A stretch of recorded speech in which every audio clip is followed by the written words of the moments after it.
Olá, estamos começando mais uma entrevista com candidatos a deputado federal e estadual no Rio de Janeiro em 2022, nessa série sabatinas que o Diário do Rio está fazendo.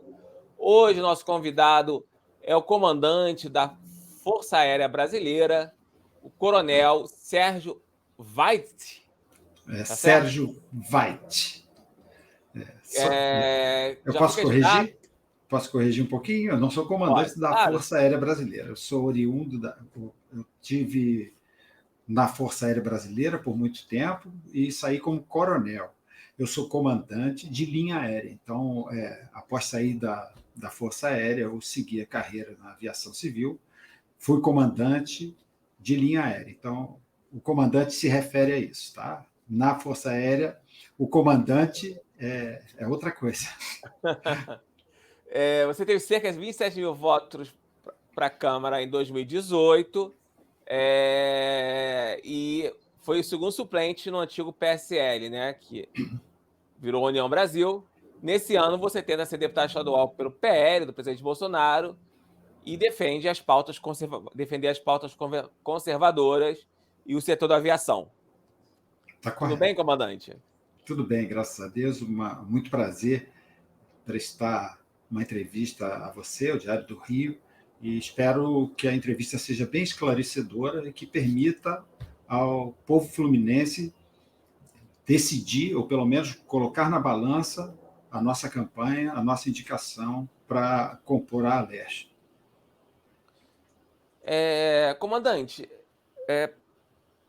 assim, uma pergunta é por que tentar a cadeira na Alerj? É uma, Qual é é? uma. Pois não, pode prosseguir. Por quê, né? Assim, eu sempre me pergunto, porque quando perguntam para mim, você seria candidato, Quintino? Eu falo, não, eu nunca vou ser candidato, porque é um trabalho muito. Não é só um trabalho difícil, as pessoas acham que é fácil ser político. É um trabalho muito pouco recompensador, porque você é muito mal falado, é um trabalho difícil, é um trabalho em que você luta muito e consegue pouco, né? E isso não importa se você é direita, esquerda ou centro, né? Você conseguir botar suas pautas é uma luta, às vezes, muito inglória.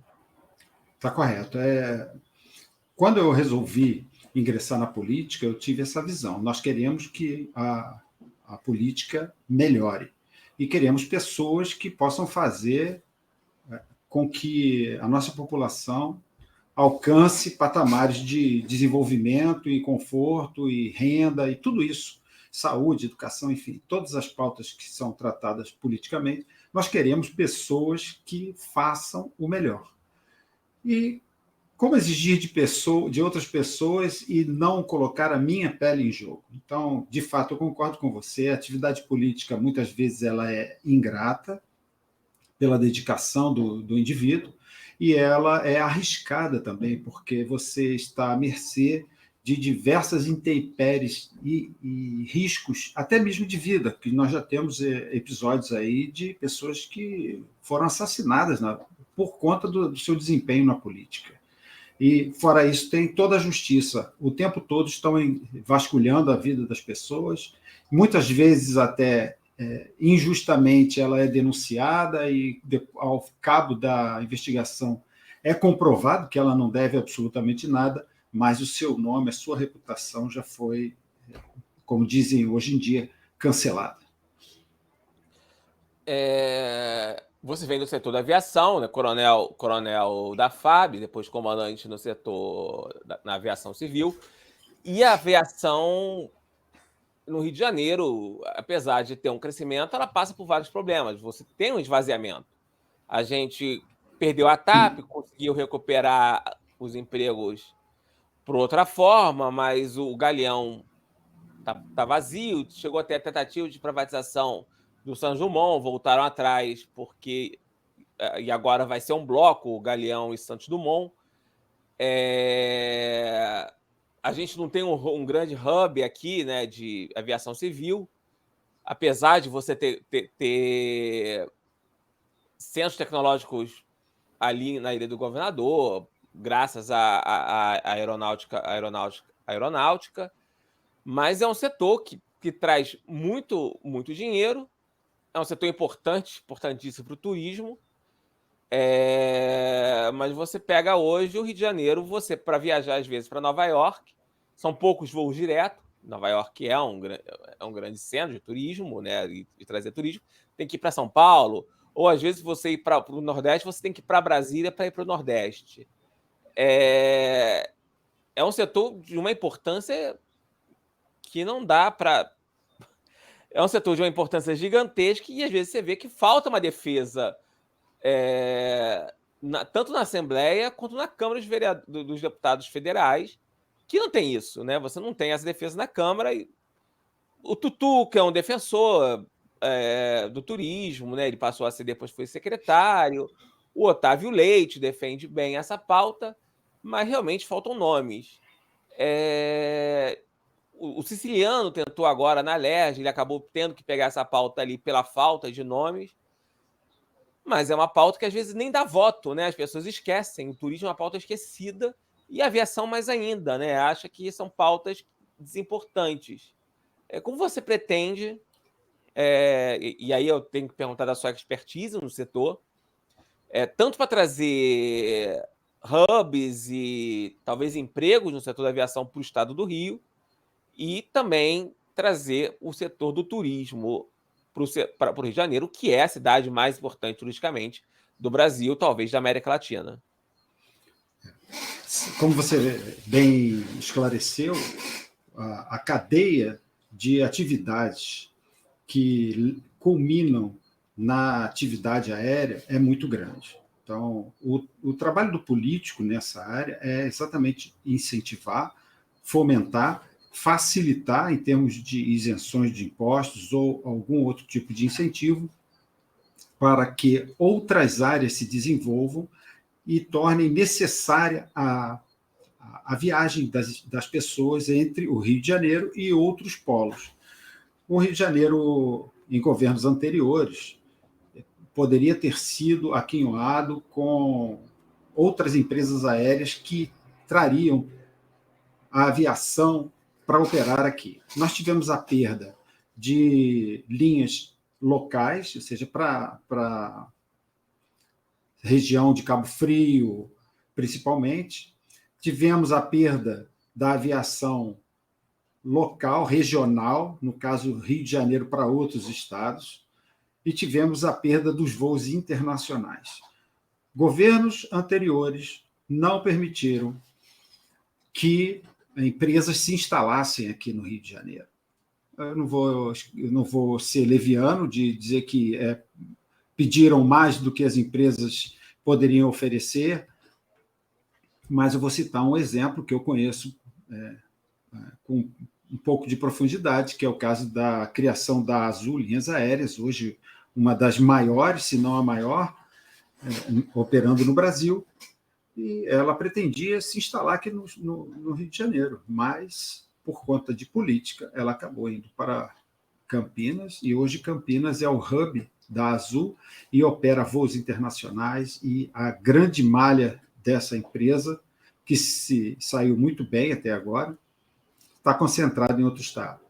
Politicamente, nós vamos ter que trabalhar para incentivar não só o turismo, mas a aviação como um todo. E com o meu conhecimento técnico, com a minha expertise, com os meus, até com a minha network, eu diria, de conhecimento, eu vou atuar diretamente nisso aí. Outros políticos certamente vão se interessar, como já vêm se interessando, e eu venho somar o esforço dessas pessoas para que o Rio de Janeiro volte a ter o movimento aéreo que já teve outrora. Isso vai trazer não só incentivo ao turismo, mas também a criação de muitos empregos diretos e indiretos. Esse caso da Azul foi interessante. Na época, me lembro que na época foi o governador Sérgio Cabral, e foi isso, né? Ele você talvez não possa falar, mas né? Eu me lembro que ele exigiu algo que não era para exigir. Você era o que traria emprego, traria uma importância. Arrecadação. Arrecadação, uma importância de décadas para o Rio de Janeiro. É verdade. preferiu pensar mais no próprio bolso do que no bolso do Estado, como, bem, ele sempre pensou e deu no que deu. Aí não é à toa que ele está preso há Não é à tanto toa, tempo. é Não é verdade. à toa. E isso vem, assim, é uma questão também que vamos lembrar das UPPs dele que fracassaram.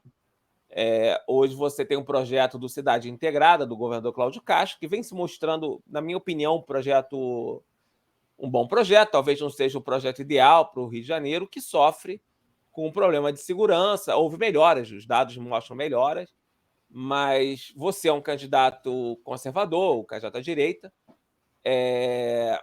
a segurança. Eu junto segurança e economia com os principais problemas do Estado do Rio de Janeiro, o problema de volta de centralidade, a segurança atrapalha o turismo, a segurança atrapalha a economia, você vê o problema nas entradas do Rio, na Avenida Brasil, na Dutra. Como deputado estadual, você tem alguma proposta, você tem alguma ideia para que possa ajudar o Estado tentar diminuir um pouco esse problema? E aqui eu quero falar, nosso problema não é só o tráfico de drogas. O tráfico de drogas é talvez seja o menor problema dentre todos os problemas de segurança pública. Eu costumo dizer que a segurança ela é fundamental para o cidadão exercer quaisquer outras atividades. Você, para levar o seu filho à escola, para sair, para fazer compras, para trabalhar, para ir ao banco, você precisa ter segurança. Hoje nós sofremos, só para ver um pouco mais da profundidade, ela interfere na saúde também, porque as pessoas vivem num estresse crônico e o estresse nós sabemos que é a base de muitas doenças. Então, a segurança ela tem que ter muito mais prioridade do que vem tendo. O governador Cláudio Castro ele tem atuado de uma forma bem melhor, como você já citou, do que governos anteriores. Mas a minha intenção é trazer o conhecimento, o contato, a orientação aprendida dentro das Forças Armadas e melhorar a polícia como um todo, não somente a polícia em termos do indivíduo que vai executar uma ordem judicial ou vai prender algum bandido, seja flagrante ou por ordem. Esse indivíduo ele representa a sociedade. A função do policial é defender a sociedade, o indivíduo. O cidadão pode caminhar tranquilamente graças à ação do sistema de segurança. Não quero falar aqui exclusivamente do policial, mas é um sistema. E esse sistema tem que ser muito, muito bem aparelhado, muito bem organizado e muito bem treinado. O indivíduo ele tem que ser preparado, o policial tem que ser preparado tecnicamente, ele tem que ser protegido pelo Estado, tem que ter equipamento de proteção, carro blindado, e treinamento e um salário digno. Afinal de contas, eles vivem numa guerra constante. Nas Forças Armadas, nós treinamos o tempo todo situações de guerra.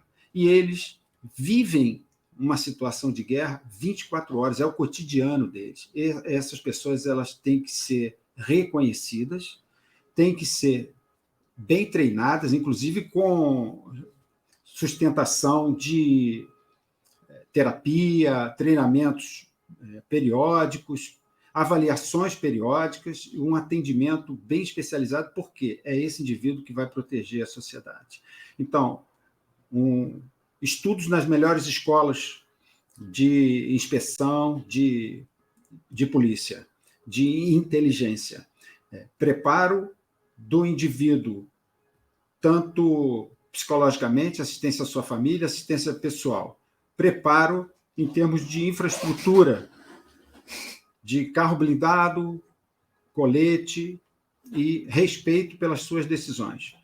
Eu acho que a gente pode se aprofundar mais, né? Eu confesso para você que eu fico um pouco ansioso, não estou acostumado a dar entrevista, mas nós temos que fazer isso, nos expor publicamente, e eu considero que a segurança vem em primeiro lugar. Não sei se eu respondi totalmente a sua pergunta, estou aberto para você fazer questionamentos mais específicos, se você considerar dessa forma.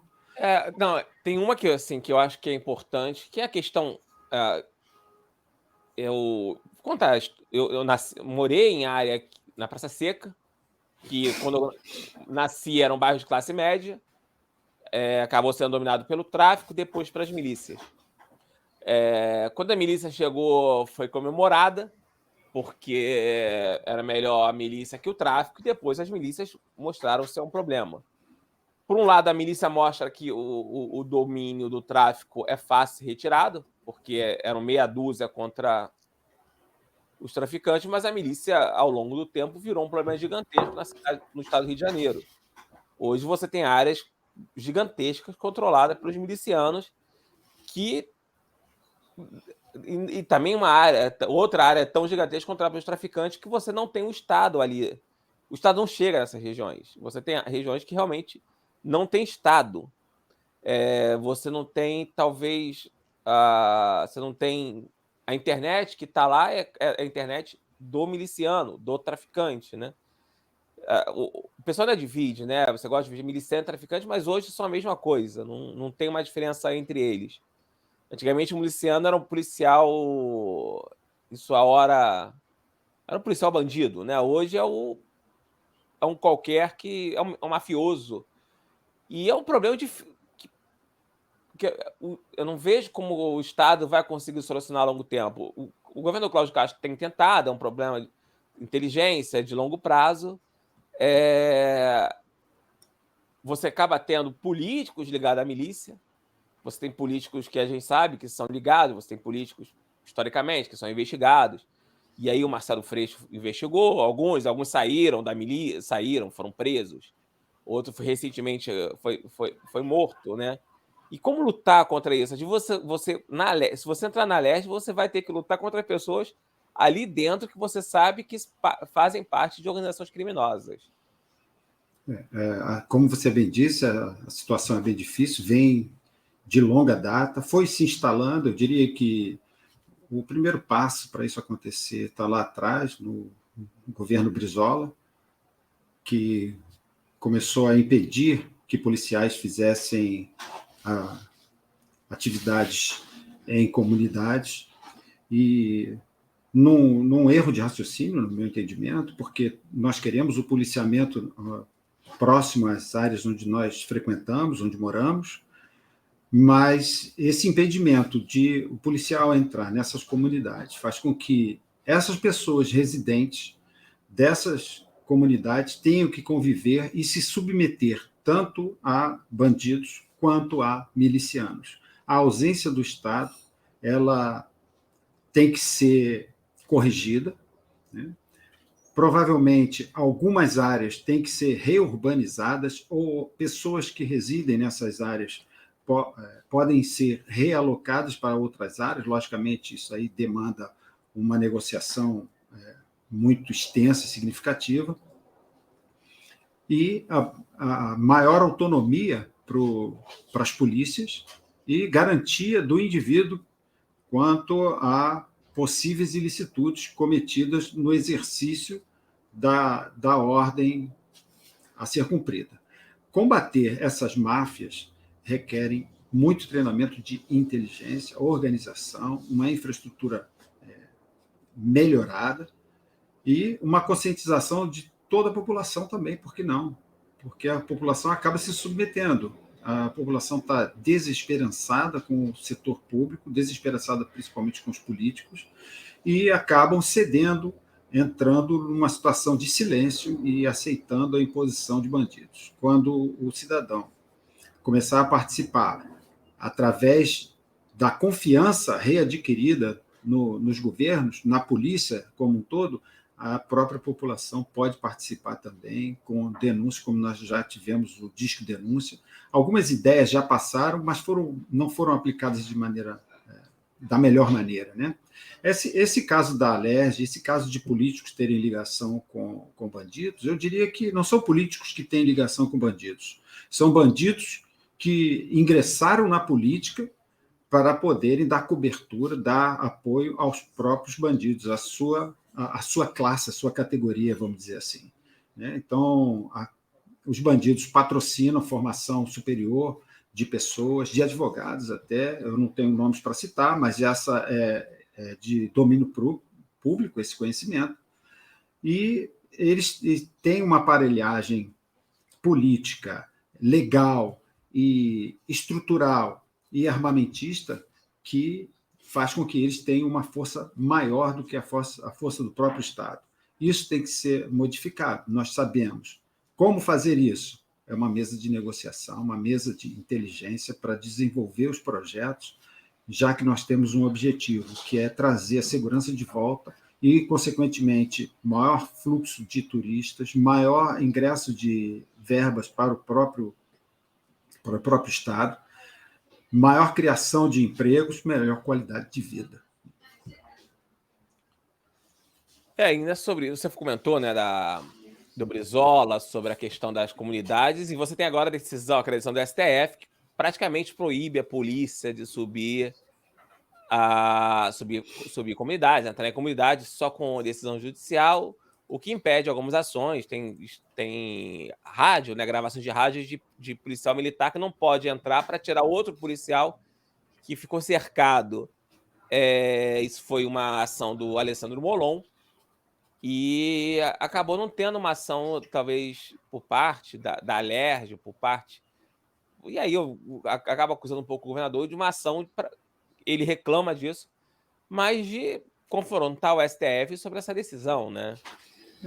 Nós temos um problema que tem se tornado cada vez mais evidente para a população brasileira, que é a intromissão de autoridades no funcionamento da vida do cidadão.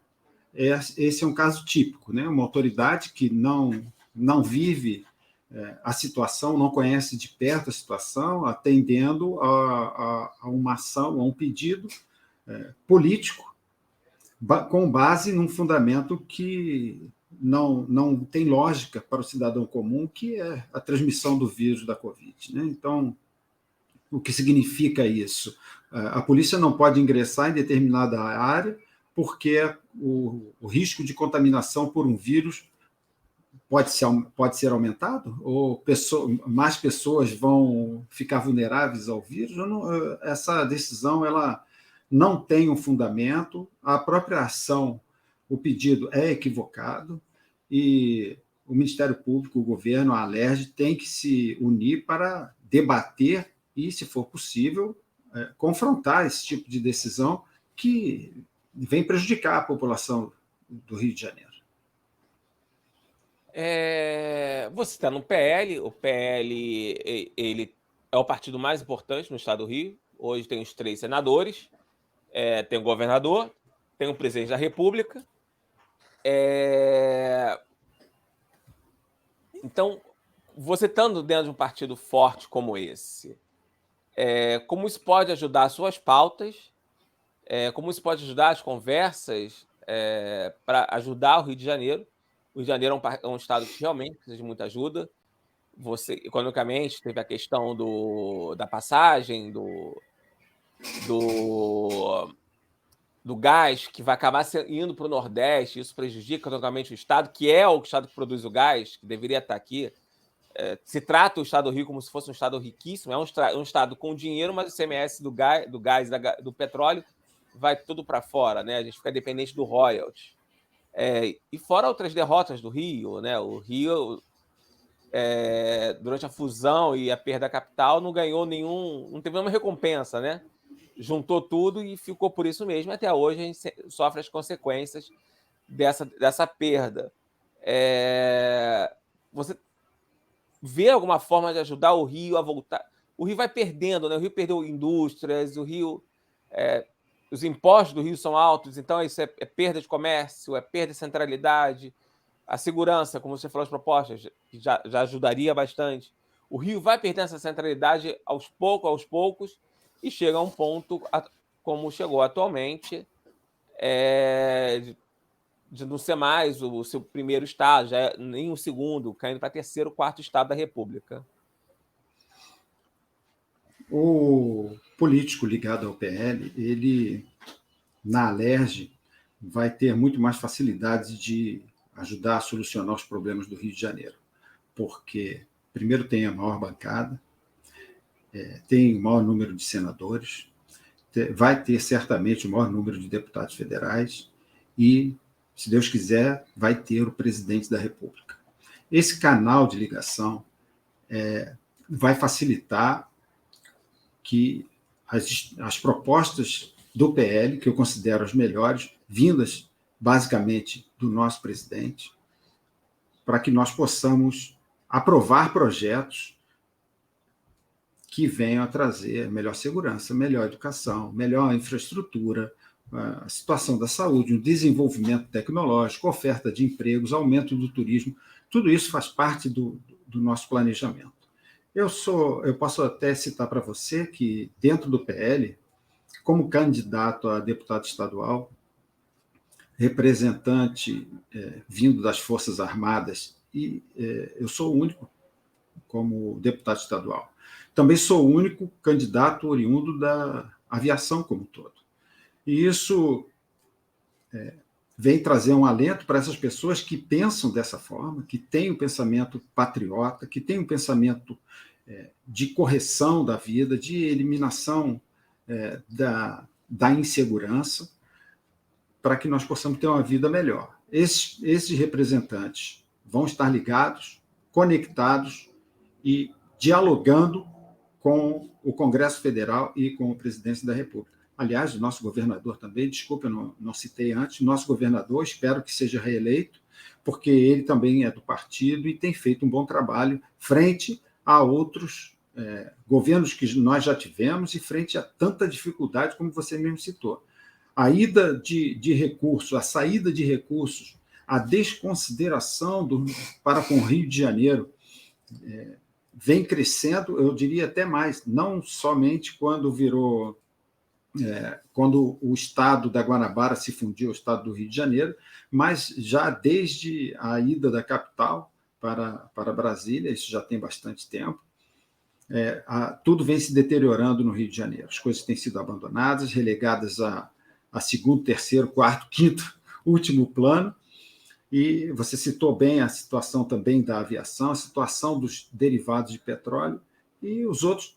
Teve a questão dos royalties, que não ficou bem resolvida para nós, e o nosso turismo caindo, as nossas fontes de arrecadação caindo, só tende a piorar a situação como um todo. Toda a infraestrutura, toda a governabilidade fica comprometida. E agora, indo mais para sua época como na FAB, como militar, eu quero contar um pouco da sua experiência na aeronáutica e como você vê, eu perguntei isso para o general Pazuello, a entrada de militares na política, né? Vamos lembrar que o Brasil passou pelos governos militares, então, por um tempo, foi muito mal visto militar na política, devido a esses 20 anos de governo militar, e a partir dos últimos 4, 8 anos, voltou a ter militares que estavam na ativa, vão para, né, como chama, vão para reformam e voltam e começam a se candidatar a cargos eletivos, deputado federal, estadual e agora até governador, como é o caso do Tarcísio, o presidente, que é capitão, mas já não é capitão há muitos anos, né? Como você vê esse momento que tantos generais, coronéis e outros oficiais estão se candidatando? Eu acho que é um movimento muito bom. Afinal de contas, o militar ele vem do povo. São pessoas que não vêm de outro planeta. Nós nascemos, eu, por exemplo, tenho uma história, eu nasci no subúrbio carioca, estudei em escola pública e entrei na Força Aérea através de concurso, o que é aberto a todos. Então, o militar ele não brota fardado, como muitos acabam intuindo, né? Existe um preconceito em relação aos militares por muitas pessoas, mas eu creio que os militares, para a maioria da população, eles são virtuosos. Tá? Nós aprendemos princípios e valores dentro da força, aprendemos a reforçar o nosso patriotismo, aprendemos a defender o povo brasileiro com o sacrifício da própria vida, isso é enfatizado a todo momento. E nós temos aí, você citou o general Pazuello, ele resolveu a crise da saúde de forma eficaz. Imediatamente ele tomou as providências necessárias, com um grupo pequeno de pessoas a assessorá-lo.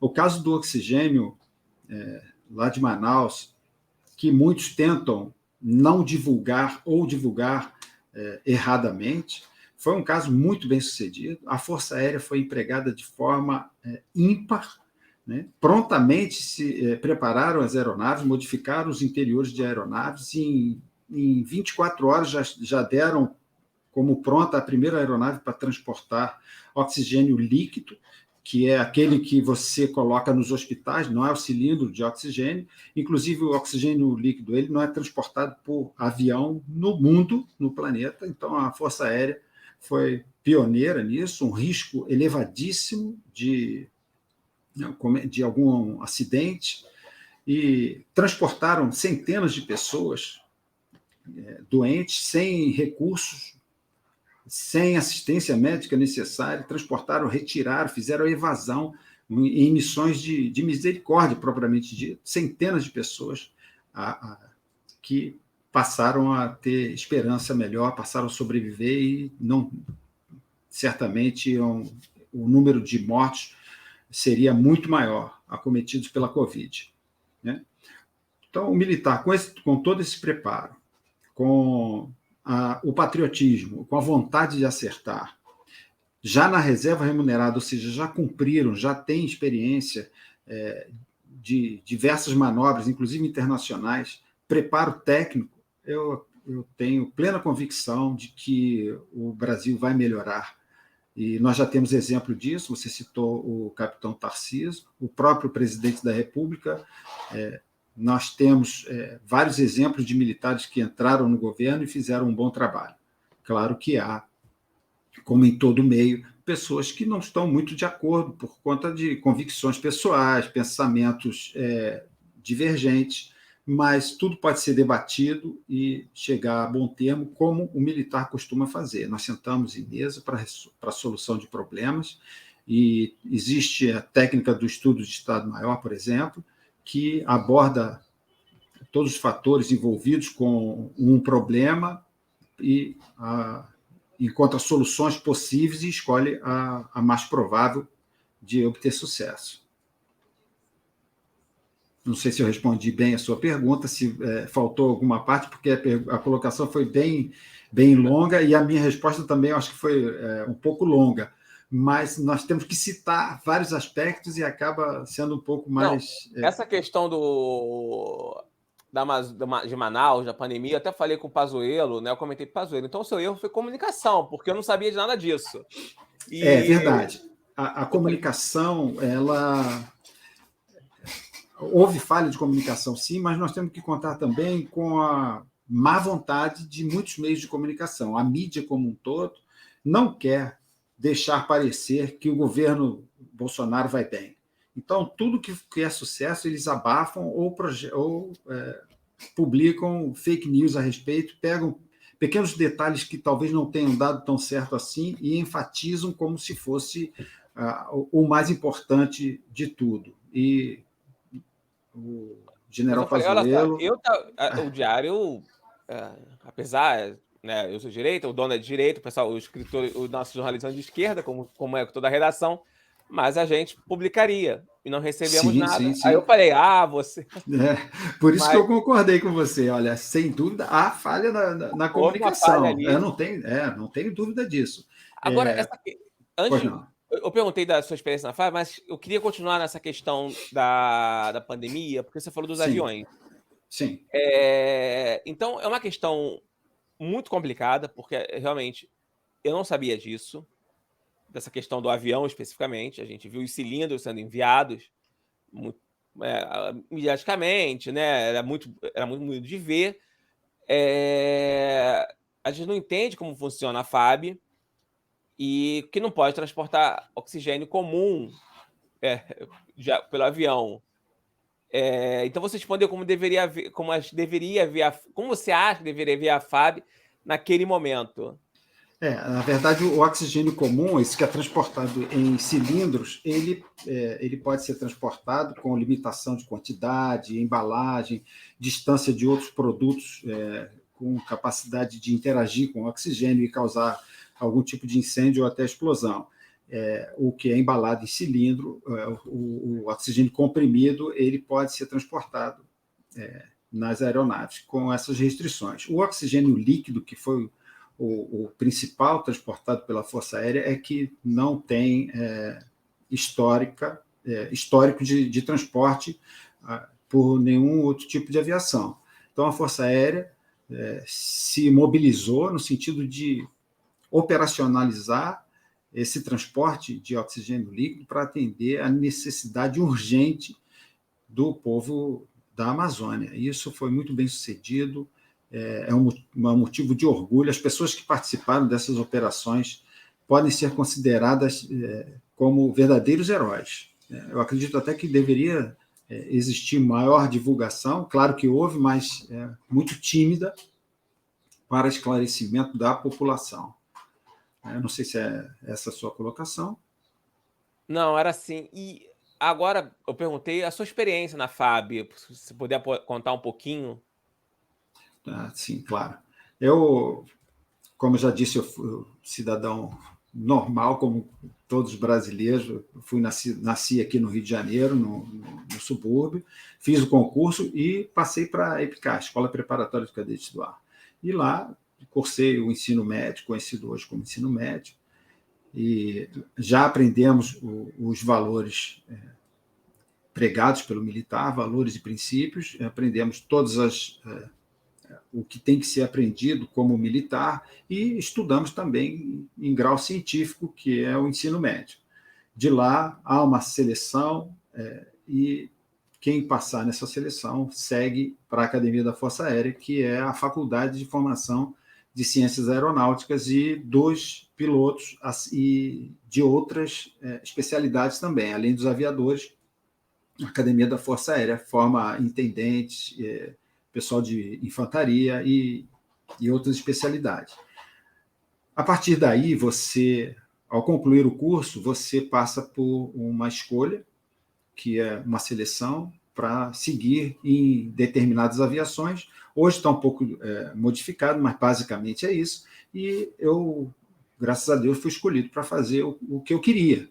Muitos não queriam outro tipo de aviação, mas eu queria seguir a aviação de caça, que, ao meu ver, ao ver da maioria dos jovens, ela é muito sedutora e agora está sendo muito incentivada aí pelo filme do Top Gun Maverick, e aquilo ali é um motivo de divulgação da nossa atividade. Lógico que ali tem um cinema, tem todo aquele romantismo que enfatiza muito mais, mas a realidade não foge muito daquilo. E dali eu segui a minha carreira, fui me especializando na aviação de caça, cheguei até um ponto praticamente máximo, que é líder de esquadrão e instrutor de liderança de caça, e segui após na base aérea de Santa Cruz, que é a base aérea mais operacional da Força Aérea, e após isso fui servir no quartel-general da Terceira Força Aérea, que é quem comanda a força operacional de combate, de primeira linha, né? Não posso desmerecer absolutamente ninguém dentro da Força Aérea. O trabalho dentro da Força Aérea, para mim, é motivo de muita satisfação, de muito orgulho. Trabalhei com pessoas desde o mais alto grau de hierarquia até o soldado recém-chegado, pessoas colaborativas, pessoas prontas a servir realmente o povo brasileiro, e a minha gratidão por ter passado pela casa é enorme. Então, após isso, eu saí para a reserva como coronel e busquei continuar trabalhando na aviação, que, afinal de contas, é uma paixão, né? Voar é uma paixão.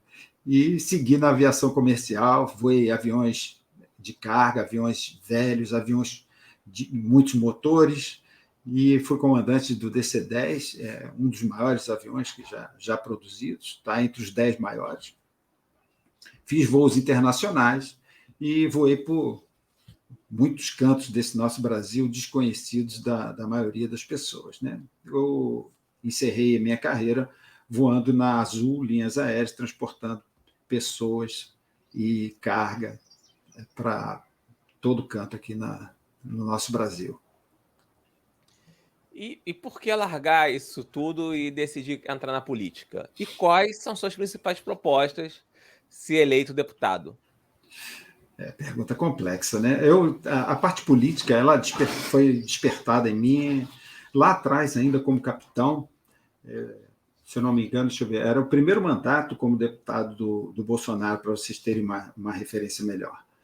E eu despertei para a política, eu comecei a ver os problemas que a população enfrentava e acordava com esses problemas na cabeça. Resolvi botar no papel. Quando eu acordava, eu começava a escrever qual era o problema, o que poderia ser feito para solucionar.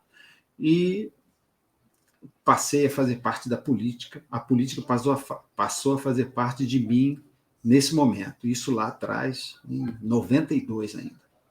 Né? Agora, quando eu vim para a Azul, nós tivemos aí o início das manifestações em 2013, com aquela que não é só pelos 20 centavos, e dali o brasileiro não saiu mais das ruas, e o interesse por política, não só meu, como da maioria das pessoas, cresceu muito. A facilidade da internet fez com que as pessoas trocassem ideias, trocassem posições, se revelassem, e a espiral de silêncio da insatisfação do brasileiro com o que estava acontecendo na política começou a aparecer. Isso fala assim, olha, nós estamos reagindo, nós estamos acordando, vamos à luta. Muita coisa errada está acontecendo. E esse desejo inflamou dentro de mim e eu me coloquei, como já falei, dei um passo à frente como voluntário para continuar servindo o Brasil, servindo a população do Rio de Janeiro e colocar minha pele em jogo, como eu já falei aqui. Basicamente, é isso que me levou a entrar para a política. Então, o meu projeto, basicamente, nós já conversamos aqui sobre segurança, melhorar a segurança, isso requer diálogo com algumas esferas do governo, principalmente estadual, e trabalhar também outras áreas, por que não? A parte de educação, a parte da saúde, proposta para melhorar o sistema de saúde como um todo, né? E despertar nas pessoas a parte da educação pela saúde, né? Nós costumamos considerar que o Estado é responsável por cuidar da saúde, mas nós somos os primeiros responsáveis para cuidar da nossa saúde. Então, há procedimentos que nós podemos fazer simples que vai evitar que venhamos a precisar de atendimento médico, de remédios, de internação, ambulância, etc. E são procedimentos que são simples e individuais. A partir do governo, o saneamento básico foi aprovado, o marco do saneamento básico, isso é muito importante. Pretendo trazer para o Rio de Janeiro, para as regiões que mais necessitam, a verba necessária, a infraestrutura necessária para melhorar a condição de saneamento básico do Rio de Janeiro. Nós temos aí praias poluídas, a própria Baía da Guanabara poluída, e isso só pode ser resolvido numa esfera estadual, em harmonia com a federal, que foi quem vai liberar os recursos para tornar factível esse desejo de há muito do povo fluminense. Tá? A parte de educação, nós temos aí algumas ideias, não posso dizer que são projetos ainda, mas são algumas ideias que nós vamos lançar para debater. Não vou revelá-las completamente, porque são ideias, não posso aqui ser leviano e apresentar como proposta ou como promessa, mas temos, assim, muitas ideias para melhorar a vida do povo fluminense como um todo. O turismo faz parte disso, tá? Criação de empregos e melhora da arrecadação, melhor emprego da verba do Estado para sanear as deficiências que nós temos aí em vários rincões. Há cidades há municípios que necessitam urgentemente da presença do Estado em forma de batalhão da Polícia Militar, por exemplo. Isso aí é um caso que nós vamos dar uma atenção especial na nossa luta lá, dentro da Alerj. A segurança ela é muito importante.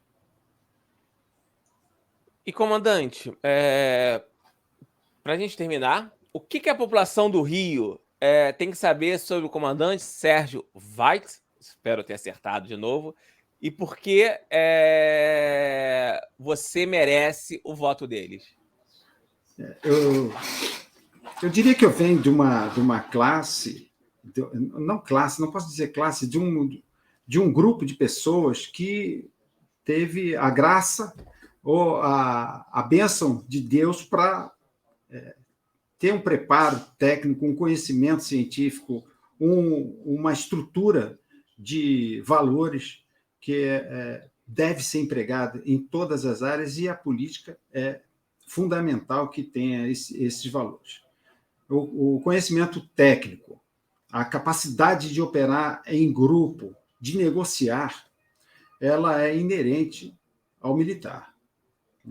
A parte de dedicação às suas funções de um piloto de linha aérea, muitas pessoas não fazem nem ideia do que seja. Nós temos um rigor de procedimentos, porque, só para dar um exemplo para você, se um profissional de uma área cometer algum erro grave, é possível que ele traga prejuízo material, prejuízo pessoal para algumas pessoas, mas dificilmente ele vai estar colocando a vida dele e de outras pessoas em risco. O profissional da aviação, ele tem que se dedicar, e os erros eles são relevantes, eles podem causar catástrofes. E isso, sempre que acontece alguma catástrofe na aviação, ela é destaque, é noticiada no mundo todo. Nós temos alguns exemplos aí dessas catástrofes, né? O povo do Rio de Janeiro deve escolher o comandante Sérgio Veit, porque ele é um patriota, ele aprendeu a amar essa gente, ele aprendeu que sem a política não se pode ter uma vida digna, porque todos nós dependemos da política, queiramos ou não. As pessoas que estavam afastadas da política, de uma forma geral, eu quero conclamar a refletirem sobre isso, a voltarem a acreditar e exercerem o seu direito de voto, porque se nós não mudarmos, o Brasil não vai mudar, o Rio de Janeiro não vai melhorar. Obrigado, Sérgio. Lembrar que o Diário do Rio está fazendo essa série de entrevistas com os candidatos a deputado estadual, federal, e também com os senadores e governadores que aceitam o nosso convite para as entrevistas. Espero ver vocês também nos nossos comentários sobre as eleições de 2022 e no nosso site e redes sociais. E até breve. Obrigado, Sérgio. Muito obrigado, um abraço a todos. Consciência na hora do voto. Fiquem com Deus.